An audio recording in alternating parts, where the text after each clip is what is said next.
سێهەم لە فەزڵ و گەورەی ناوەکانی خودای پەروەردگار ئەوەیە هەر کەسێک ناوەکانی خوای گەورەی خۆش بوێن لەگەڵیان تێکەڵ بێت خوای پەروەردگاریش ئەو کەسەی خۆش دەوێت. ئایا ئینسان ناتەوێت خوای گەورە تۆی خۆش بوێت؟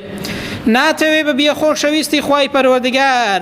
بێگومان هەموو کەسێک دەیەوێت، بەڵام گرنگ ئەوەی ئینسان هەوڵ بدات. جا هەر کەسێک ناوەکانی خوای گەورەی خۆش بوێن خوای پەروەردگاریش ئەو کەسەی خۆش دەوێت. با گوێ لەو فەرمایشتەی پێغەمبەر بگرین صلی الله عليه وسلم کە دایکمان عائیشە بۆمان دەگێڕێتەوە و ئیمامی بوخاری ڕیواەتی کردووە و فەرمایشتێکی صحیحە.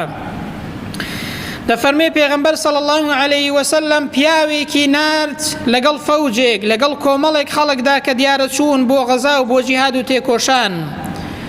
دەفەرمێ ئەو پیاوەی کە پێغەمبەر ناردی لەگەڵ ئاو فەوجێدا کاتێک کە بەرنوێژی بۆ دەکردن ئیمامەتی بۆ